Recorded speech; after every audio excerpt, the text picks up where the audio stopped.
Does any committee members have any comments or concerns on the minutes? I do. On page 2, where they're talking about the,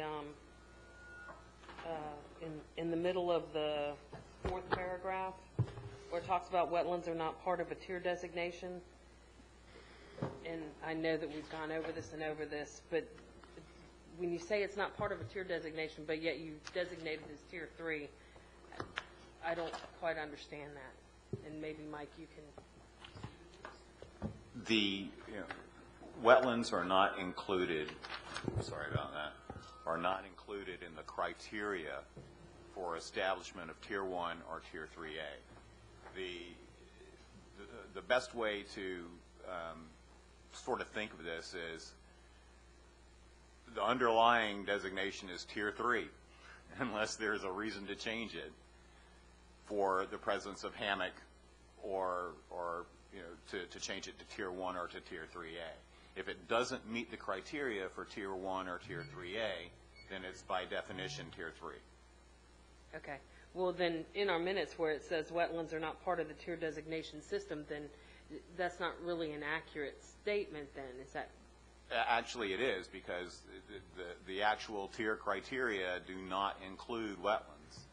And that's part of the conversation that we've had with the committee ongoing, is that and staff is committed to readdressing the ROGO ordinance to address the existence or proximity of wetlands on a parcel, but wetlands are not included as part of the criteria in the tier 1 and tier 3A okay. criteria, and in fact was one of the items that was specifically addressed by the secretary and the administrative law judge.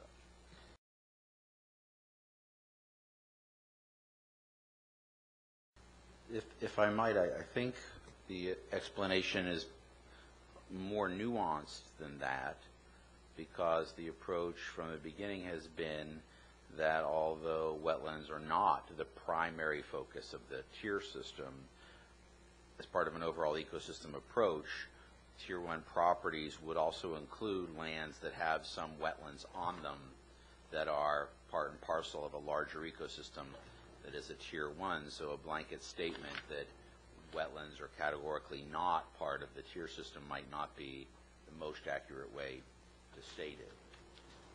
The way that we have interpreted it, that the committee has interpreted it thus far, is that's an accurate summation. And as we move forward, I anticipate that that's how staff will incorporate it into further codification.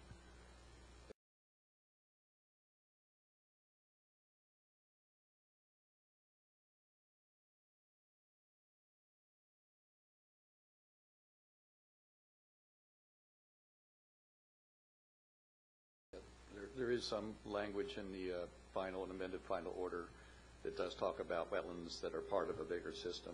Correct. Is discussed, so it doesn't automatically mean because it's a wetland it's not tier 1 either. That just can't be the sole criteria to automatically be a tier 1 because it's a wetland.